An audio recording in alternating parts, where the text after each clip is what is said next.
नमस्कार श्रोताओं, आप सुन रहे हैं रेडियो आरबीएल इंडिया 90.4 एफएम। आपकी आवाज, आपकी जानकारी। मैं हूं आपकी होस्ट और साइकोलॉजिस्ट रुमा परवीन। आज का हमारा कार्यक्रम सिर्फ एक बातचीत नहीं है। आज की यह बातचीत एक ऐसी सोच को बदलने की कोशिश है जो कई लोगों के मन में आज भी डर और गलत फहमियों के रूप में मौजूद है। हम बात कर रहे हैं एचआईवी और एड्स अवेयरनेस की, और इसी जागरूकता की कड़ी में रेडियो आरबीएल इंडिया 90.4 एफएम लेकर आया है विशेष अभियान सेहत सही लाभ कई। क्योंकि जब सेहत सही होती है दोस्तों, तो जिंदगी में खुशियां भी कई होती हैं, परिवार सुरक्षित होता है और समाज मजबूत होता है। लेकिन एचआईवी के बारे में एक बात हमें आज सबसे पहले समझनी होगी। एचआईवी से डरना नहीं है, एचआईवी को समझना है। और इसी सही जानकारी को आप तक पहुंचाने के लिए आज हमारे साथ हैं श्री संदीप सिंह जी, जो प्रोजेक्ट मैनेजर हैं जेएसएम कम्युनिटी के, और पहल फाउंडेशन का पूरा जो रायबरेली की जो कम्युनिटी है और जो एनजीओ है, सब वही देखते हैं। तो संदीप जी, आपका हमारे स्टूडियो में आरबीएल इंडिया में स्वागत है। नमस्कार ma'am, thank you so much for having me. सबसे पहले तो मैं अपना एक छोटा-सा परिचय दूँगा। मेरा नाम संदीप कुमार सिंह है जी। और मैं विगत 10 वर्षों से जीएसएम कम्युनिटी मार्जिनलाइज़्ड कम्युनिटी के साथ काम कर रहा हूँ। मौजूदा समय में मैं पहल फाउंडेशन के साथ प्रोजेक्ट मैनेजर के पद पे कार्य कर रहा हूँ, जी। जिसमें कि हम जीएसएम कम्युनिटीज़ के हेल्थ पे और सोशल इंक्लूजन पे काम कर रहे हैं।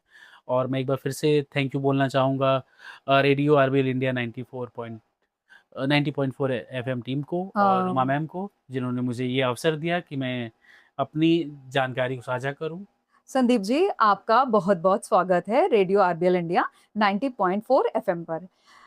नाको का सरल परिचय। संदीप जी, बातचीत आगे बढ़ाने से पहले हमारे श्रोताओं के लिए एक जरूरी जानकारी। नाको यानी नेशनल एड्स कंट्रोल ऑर्गेनाइजेशन, राष्ट्रीय एड्स नियंत्रण संगठन, भारत सरकार के स्वास्थ्य एवं परिवार कल्याण मंत्रालय के अंतर्गत एचआईवी एड्स की रोकथाम, जागरूकता, परीक्षण, उपचार, देखभाल और सहायता से जुड़े राष्ट्रीय कार्यक्रमों के एक समन्वय में महत्वपूर्ण भूमिका निभाता है। यानी एचआईवी एड्स के खिलाफ देश की लड़ाई में जागरूकता से लेकर प्रिवेंशन और ट्रीटमेंट सपोर्ट तक नाको की महत्वपूर्ण भूमिका है। तो बातचीत की शुरुआत करते हैं संदीप जी से। पहला क्वेश्चन हमारा आपसे ये है कि सबसे पहले आप हमारे श्रोताओं को सरल लैंग्वेज में बताइए कि एचआईवी और एड्स में क्या अंतर है। क्या दोनों एक ही चीज है? क्योंकि आपने इस पर जमीनी स्तर पर काम किया है। आई थिंक मैंने सुना है कि 10 साल का आपका अनुभव रहा है। जी मैम, मेरा 10 साल का अनुभव है एचआईवी और एड्स में। मैंने कई अलग-अलग प्रोजेक्ट्स में काम किया है, जी। जिसमें हमने जेल इंटरवेंशन प्रोजेक्ट में भी मैंने काम किया है, जो कि जैसा कि आपने ऑलरेडी नायको का नाम लिया हुआ है। जी। जी। जी। तो नायको द्वारा ही संचालित है, जिसको यूपी में उत्तर प्रदेश एड्स नियंत्रण सोसाइटी, जिसको यूपी सैक्स भी बोलते हैं, जी। जी। वो एनजीओ के माध्यम से चलाता है और उसमें मैं असिस्टेंट मैनेजर के पद पे कार्य किया हूँ। अ, तो मैम, एचआईवी और एड्स, जैसा कि आपने पूछा, काफ़ी लोग कन्फ्यूज़ डिफरेंस, करते हैं। हाँ सर, काफ़ी लोग कन्फ्यूज़ डिफरेंस। करते हैं कि एचआईवी और एड्स एक ही है। एचआईवी एक वायरस है ma'am, human immuno deficiency virus जिसको बोलते हैं, जी। जी। जो कि एक संक्रमण है, एक वायरस है और वो शरीर के इम्यून सिस्टम को वीक करता है। वहीं पे एड्स जो है, ये इसका फुल फॉर्म है ए एक्वायर्ड इम्यूनो डेफिशिएंसी सिंड्रोम। जी। जी। ये एक मैम मेडिकल कंडीशन है। हुँ। जब वायरस की वजह से शरीर के काफ़ी अंगों को नुकसान हो जाता है, इम्यून इम्यून सिस्टम काफ़ी वीक हो जाता है, वीक हो जाता है उस काफ़ी। स्टेटस को हम एड्स बोलते हैं। हाँ। हालाँकि एचआईवी के साथ जो सबसे पहले को-इन्फेक्शन आता है, वो टीबी आता है, जी। जिसको हम सिस्टर्स इन्फेक्शन भी बोलते हैं या फिर जी, बिल्कुल, को-इन्फेक्शन बिल्कुल। बोलते हैं। हुँ। तो जब व्यक्ति एचआईवी के द्वारा संक्रमित होता है और समय पे इलाज वगैरह नहीं लेता है, तो जब उसका इम्यून सिस्टम इस कदर कमज़ोर हो जाता है कि उसको कई सारी बीमारियाँ हावी हो जाती हैं, जिसमें सबसे पहले टीबी आता है। बहुत अच्छा तो संदीप जी, आपने बताया हमारे श्रोताओं को। दूसरा सवाल आपसे है संदीप जी, अक्सर हमारे समाज में एचआईवी को लेकर बहुत सारी गलत धारणाएँ हैं। क्या एचआईवी छूने, साथ बैठने या खाना खाने से फैलता है? नहीं, बिल्कुल भी नहीं। एचआईवी सामान्य सामाजिक संपर्क से नहीं फैलता, जैसे साथ में बैठना, उठना, खाना-पीना, एक-दूसरे के कपड़े पहनना, इस तरह की चीज़ों से तो बिल्कुल नहीं फैलता है। मुख्य रूप से एचआईवी का संक्रमण जो है वो विशेष शारीरिक द्रव्यों से फैलता है, जैसे इन्फेक्शियस ब्लड से फैलता है। हम आम भाषा में बोलते हैं तो मुख्यतः एचआईवी फैलता है असुरक्षित यौन संबंध बनाने से। असुरक्षित यौन संबंध बनाने से मेरा मतलब है संक्रमित व्यक्ति के साथ। जी। और दूसरा है कि आपका निडल या फिर सिरिंज, आप सुई वगैरह अगर एक्सचेंज करते हैं, तो उससे फैलता है। तीसरा है कि संक्रमित रक्त, मतलब इन्फेक्शियस ब्लड। हमें बहुत बार ऐसा सुनने को मिलता है मेडिकल फील्ड में कि मेरा कभी ऐसा कोई एनकाउंटर नहीं हुआ है, कोई ऐसा सेक्सुअल एनकाउंटर नहीं हुआ, फिर भी मुझे एचआईवी है। और ये खासकर सुनने को मिलता है कोई ऐसा कर्मी जो जो मेडिकल फील्ड में काम कर रहा है, उनके साथ जी, ऐसा जी, होता है। बिल्कुल।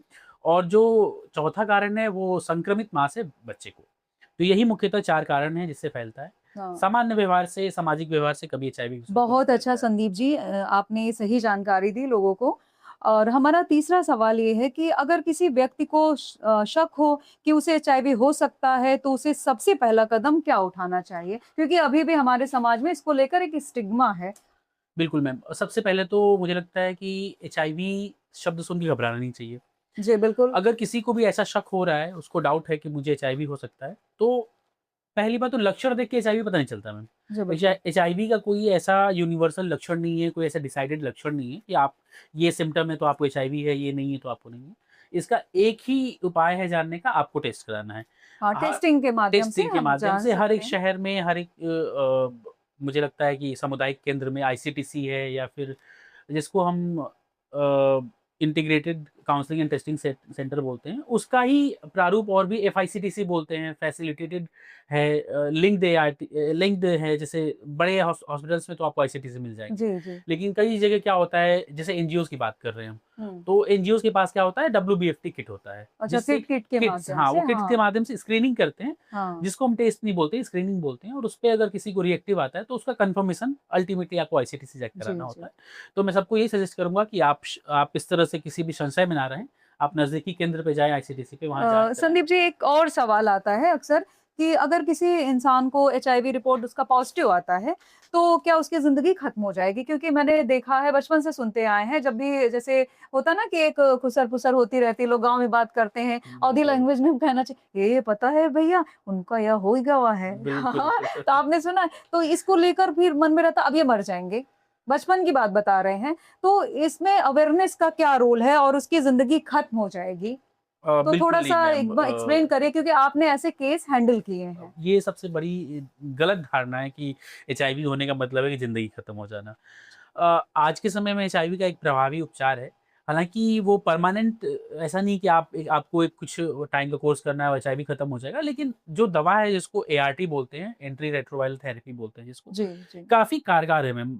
मैं आपको ये बताऊँ कि अगर कोई व्यक्ति जो कि संक्रमित है एचआईवी से और वो अपना एआरटी का एडहेरेंस फ़ॉलो कर रहा है, तो हाँ। बिल्कुल ही सामान्य लाइफ़ जी सकता है। जैसे एक हुँ। नॉन एचआईवी पॉज़िटिव पर्सन है, वैसे ही अगर कोई एचआईवी एल एचआईवी जो है वो अ, बिल्कुल सामान्य संदीप जीवन जी जी, सकता है। आपने बहुत अच्छी जानकारी दी, क्योंकि अक्सर लोगों के मन में एक स्टिग्मा है, इसलिए लोग ट्रीटमेंट भी नहीं लेते हैं, डरते हैं कि हम बिल्कुल। अपनी बात किससे कहें।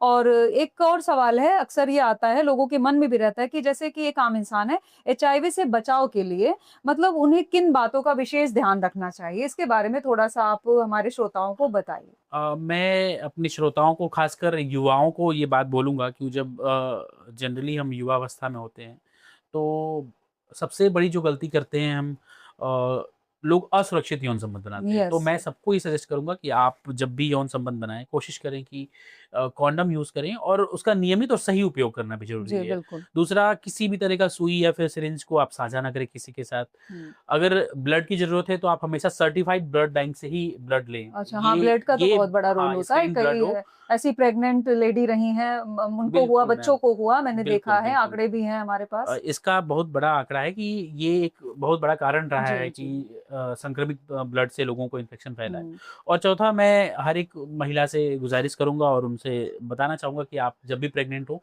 अपना जाँच ज़रूर कराएँ। हुँ, उसे और क्लियर। सुनिश्चित होता है, और अगर आप बिल्कुल। कोई महिला ऐसी है जो संक्रमित है, तो आज के समय में बच्चा नॉन इन्फेक्शियस भी पैदा हो रहा है यस, और यस, यस। हाँ, इसकी टेक्नोलॉजी है। संदीप जी, एक सवाल और है कि जैसे एचआईवी से जुड़े लोगों को समाज में अक्सर भेदभाव का सामना करना पड़ता है, और मैं एक साइकोलॉजिस्ट भी हूँ, होस्ट भी हूँ, तो पूछना चाहूँगी कि इस स्टिग्मा का मानसिक स्वास्थ्य पर क्या प्रभाव पड़ सकता है?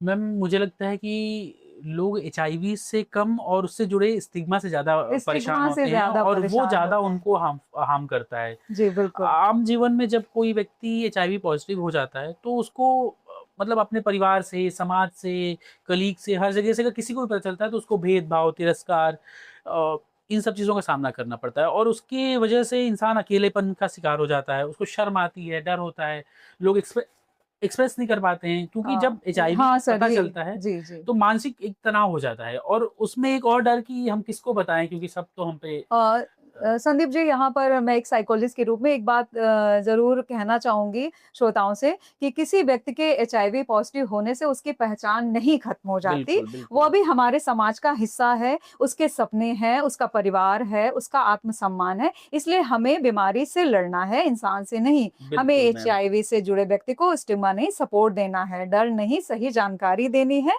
और भेदभाव नहीं, सम्मान देना है। बिल्कुल मैम, तो बिल्कुल। चलिए हम आगे की प्रक्रिया में अपने श्रोताओं से संदीप जी ने बहुत अच्छी जानकारी दी। अब नेक्स्ट मेरा सवाल है, अगर किसी गर्भवती महिला की एचआईवी रिपोर्ट पॉजिटिव आती है, तो क्या उसके बच्चे को भी एचआईवी होना निश्चित है? नहीं, ऐसा ज़रूरी नहीं है मैम, जैसा मैं पहले भी बोल चुका हूँ जी, कि माँ से बच्चे के का जो ट्रांसमिशन है, एचआईवी ट्रांसमिशन, उसको रोकने के लिए अभी मेडिकल इंटरवेंशन काफ़ी अच्छा है। मैंने कई ऐसे केसेस देखे हैं, मैंने बताया कि मैं पहले एक एनजीओ में काम करता था, जहाँ जी, पे हम जी, जी, जेल आपने इंटरवेंशन बताया काम था। करते हाँ, थे। हाँ, पहले भी वहाँ पे एक बताया और था। प्रोजेक्ट चलता था, जो प्रेग्नेंट वुमेन्स पे काम करता था। पीपीटीसीटी करके उसको बोलते थे, prevention from parent to child transmission उसको बोलते थे। जी, जी। तो उसमें कई ऐसी माएँ रही हैं, जो कि संक्रमित रही हैं, पिता संक्रमित रहे हैं, लेकिन बच्चा बिल्कुल स्वस्थ पैदा हुआ है हाँ। और उसका स्टेटस जो रहा है, नेगेटिव रहा है। अ, तो मुझे लगता तो है कि कोई भी प्रेग्नेंट महिला है, तो उसको सामुदायिक केंद्र पे सही जाना चाहिए सामुदायिक में और फिर सही उसका समय से सही अपना समय पर अपना हाँ। ट्रीटमेंट वगैरह स्टार्ट करना तो चाहिए। क्वेश्चन की श्रृंखला में आगे बढ़ते हैं।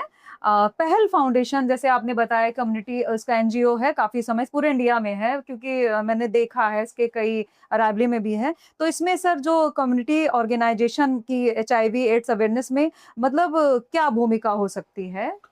मैम मैं आपको एक बहुत इंटरेस्टिंग फैक्ट बताऊँगा कि पहली बात तो जो पहल फाउंडेशन है वो सीबीओ है, कम्युनिटी बेस्ड ऑर्गेनाइज़ेशन है। जी। तो पहल का गठन ही एचआईवी पे काम करने को लेके स्टार्ट हुआ था कि हम ट्रांस और एमएसएम जिसको बोलते हैं नैको की भाषा में man who have sex with main जिसको एलजीबीटी समुदाय में गे आप बोलते हैं या फिर होमोसेक्सुअल बोलते हैं। जी।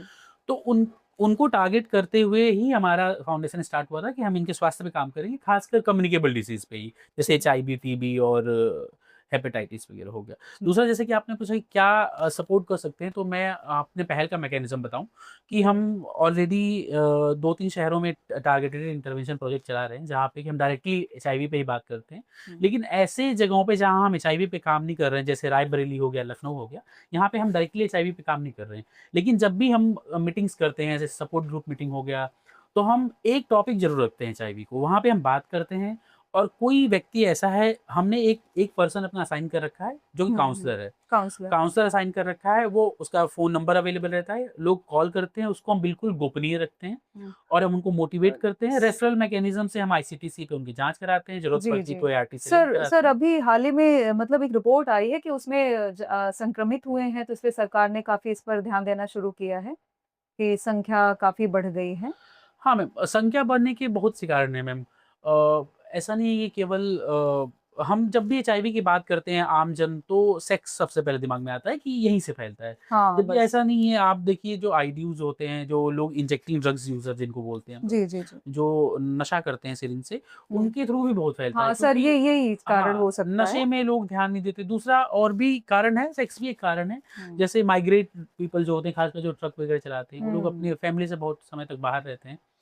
इस हाल में वो कई बार इस तरह की क्रिया में इन्वॉल्व हो जाते हैं, जहाँ पे कि संक्रमण बढ़ने का चांस रहता है। सर एक और सवाल है कि अगर किसी व्यक्ति को लगता है कि अभी-अभी एचआईवी का एक्सपोज़र हुआ है, तो क्या वो कुछ कर सकता है?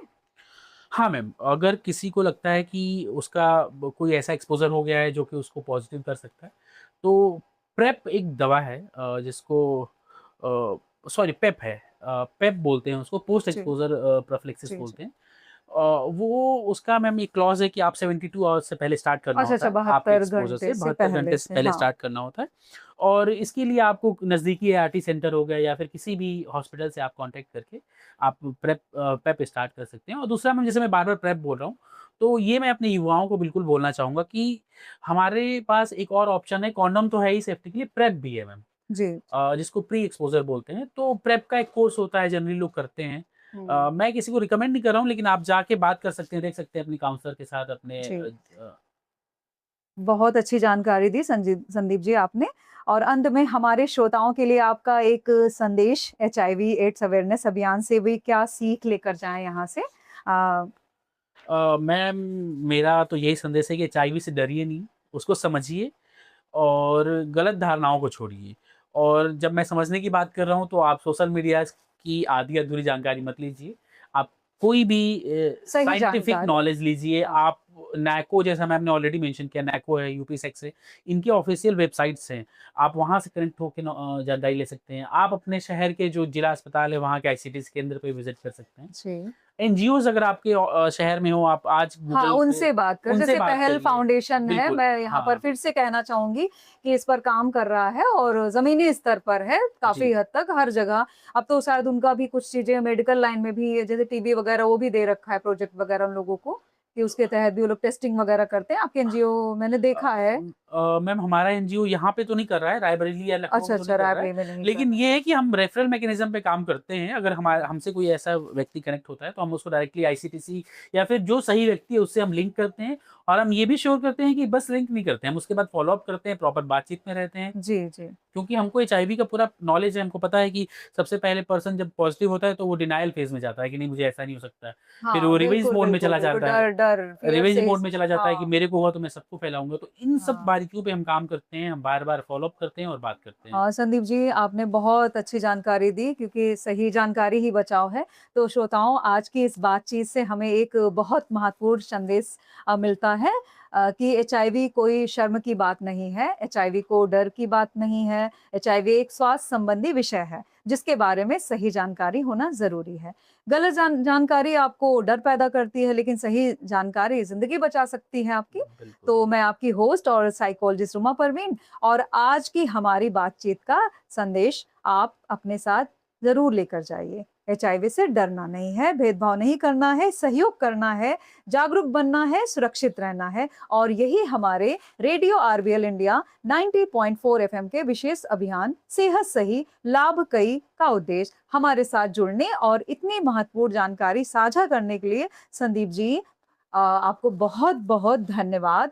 और आप सभी श्रोताओं से मेरा एक छोटा-सा अनुरोध है, अगर आपको आज की कोई एक बात बहुत महत्वपूर्ण लगी, तो इसे सिर्फ अपने तक मत रखिए, किसी और तक भी पहुँचाइए क्योंकि एक सही जानकारी किसी एक व्यक्ति का डर खत्म कर सकती है और एक जागरूक समाज हज़ारों ज़िंदगियों को बेहतर बना सकता है। मैं हूँ रुमा परवीन, आप सुन रहे थे रेडियो आरबीएल इंडिया 90.4 एफएम, आपकी आवाज़, आपकी जानकारी। और याद रखिए, स्वस्थ रहिए, सुरक्षित रहिए और जागरूक रहिए।